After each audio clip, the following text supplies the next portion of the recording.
নমস্কার বন্ধুরা, সবাইকে মেরি ক্রিসমাস।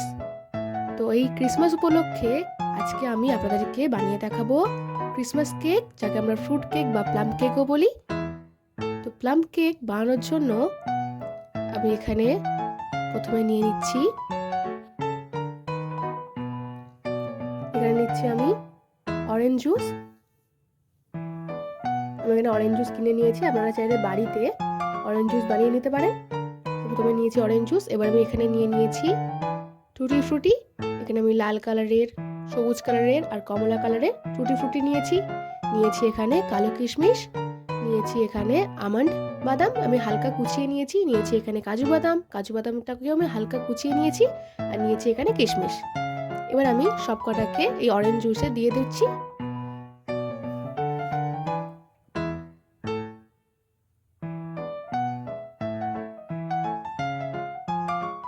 এবার আমি ভালো করে অরেঞ্জ জুসের সঙ্গে সবকিছুকে মিশিয়ে আমি ঢাকা দিয়ে রাখবো 2 থেকে 3 ঘন্টার জন্য। এবার দিকে আমি একটা বাটি নিয়েছি, এখানে নিচ্ছি আমি দালচিনি, নিয়েছি লবঙ্গ, নিয়েছি গোলমরিচ, আর এখানে নিয়েছি 2টো এলাচ। এর আমি একটা পেস্ট বানিয়ে নেব। এদিকে নিয়েছি আমি চিনি, আমি এখানে 250 গ্রাম মতো চিনি নিয়েছি। একটা প্যান নিয়ে নিয়েছি। এবার আমি এখানে প্রথমে চিনির একটা ক্যারামেল বানিয়ে নেব। প্যানে দিয়ে দিলাম চিনি। এবার গ্যাসটাকে হাই টু মিডিয়াম ফ্লেমে রেখে আমি চিনির একটা ক্যারামেল বানিয়ে নেব।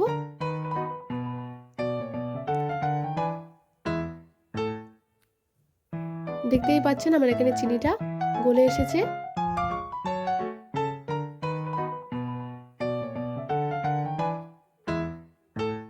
আমার এখানে চিনিটা এই যে গলে গিয়েছে। এরকম ভাবে ক্যারামেলটা আমি বানিয়ে নেব।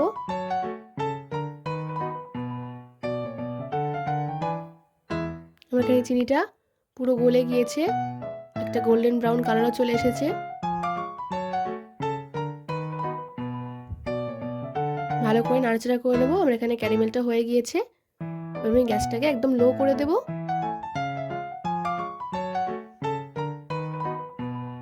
এবার আমি দিয়ে দেব জল। আমি এখানে সামান্য পরিমাণ করে জল দেব। খুব সাবধানে জলটা দিতে হবে, নাহলে গায়ে ছিটকে আসতে পারে। এবার জলটা দিয়ে আমি ভালো করে চিনিটাকে জলের সঙ্গে মিশিয়ে নেব।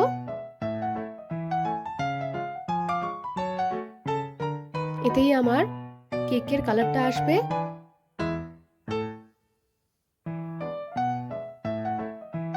এদিকে আমার জল মেশানো হয়ে গিয়েছে। এবার আমি ক্যারামেলটাকে সাইডে রেখে দিচ্ছি। এদিকে আমি একটা বাটি নিয়ে নিয়েছি, এখানে আমি দুধ নিয়েছি, উষুম গরম দুধ। এখানে প্রথমে আমি দুধ দিয়ে দিচ্ছি, এখানে আমি বাটি মেপে দিচ্ছি, 1 বাটি দুধ দিয়ে দিলাম। এবার আমি এদিকে নিয়েছি বাটার, এখানে আমি 100 গ্রাম বাটার নিয়েছি, সেখানে আমি হাফ বাটারটা দিয়ে দিচ্ছি। এবারে দুধের সঙ্গে প্রথমে বাটারটাকে ভালো করে মিশিয়ে নেব।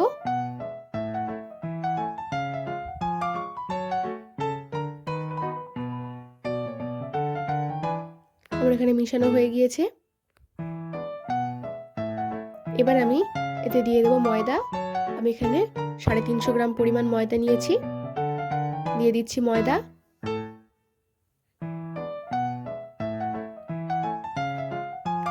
এদিকে আমি নিয়েছি গুঁড়ো দুধ, এখানে আমি 50 গ্রাম পরিমাণ গুঁড়ো দুধ নিয়েছি, দিয়ে দিচ্ছি গুঁড়ো দুধটা।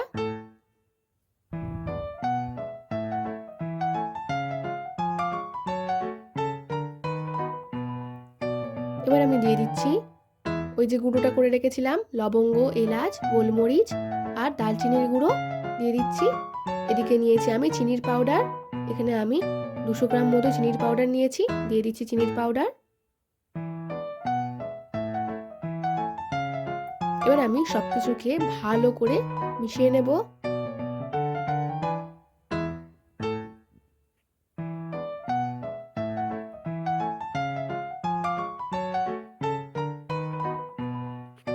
আমার এখানে সবকিছুকে মেশানো হয়ে গিয়েছে। এবার আমি যে ক্যারামেলটা রেখেছিলাম সেই ক্যারামেলটা দিয়ে দেবো অল্প অল্প করে, আর মিশিয়ে নেব।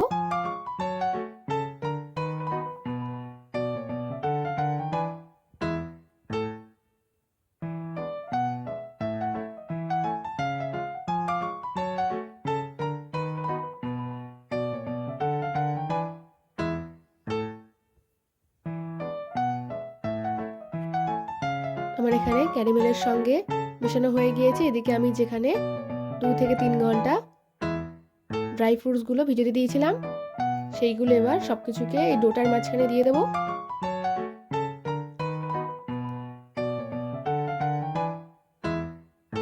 আবারও সব কিছুকে ভালো করে মিশিয়ে নেব।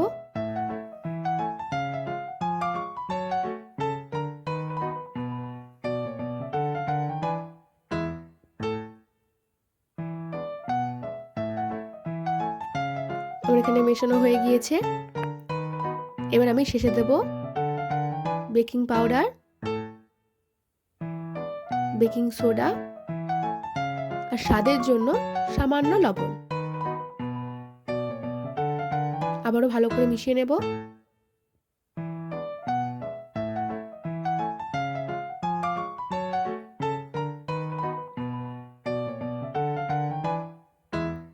আমার এখানে ফ্রুট কেকের ডোটা একদম রেডি।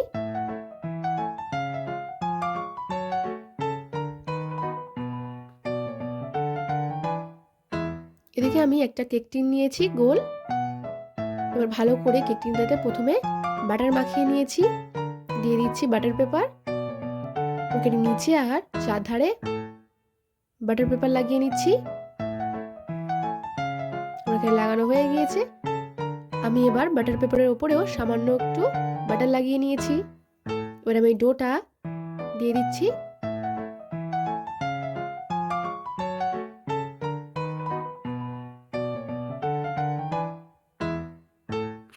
আমার এখানে কেকের ডোটা একদম রেডি হয়ে গেছে। এদিকে আমি একটা কড়াই নিয়েছি, কড়াইতে বেশ খানিকটা নুন দিয়ে প্রথমে আমি হাই টু মিডিয়াম ফ্লেমে ভালো করে গরম করে নেব। তারপর একটা স্ট্যান্ড রেখে তারপর ওই কেক টিনটা বসিয়ে আমি 40 থেকে 45 মিনিটের জন্য কেকটাকে রান্না করে নেব।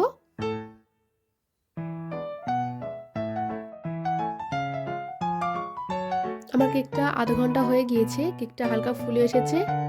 এবার আমি কেকটার উপরে একটু কাজু কিশমিশ দিয়ে সাজিয়ে নেব।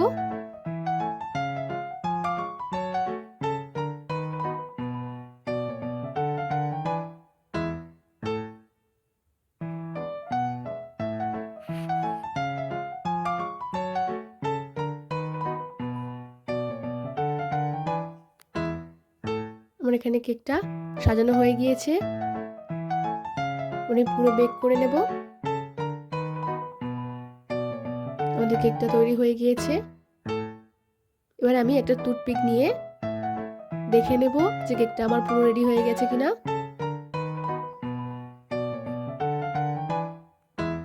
টুথপিকের গায়ে একটুও লাগেনি কেক, তার মানে আমাদের কেকটা রেডি হয়ে গেছে। এবার আমি কেকটা বার করে নিচ্ছি, বাটার পেপারগুলো সরিয়ে নেব।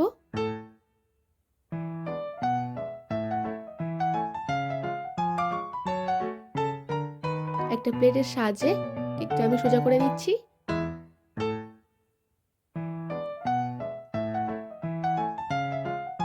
আজকে আমাদের রেসিপি প্লাম কেক রেডি।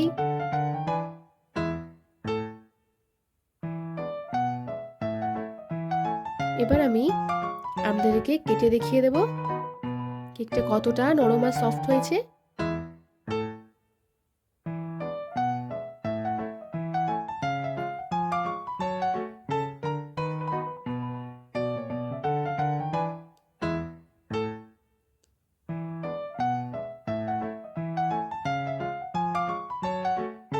দেখতেই পাচ্ছেন কেকটা কতটা স্পঞ্জি হয়েছে। কেকটার ভেতরটাকে আমি আপনাদেরকে দেখিয়ে দিচ্ছি। পুরো কেকটা ভালোভাবে বেক হয়ে গেছে, ভেতরটা কি সফট। আমাদের আজকের রেসিপি প্লাম কেক একেবারে রেডি। ভালো লাগলে অবশ্যই লাইক কমেন্ট শেয়ার করবেন।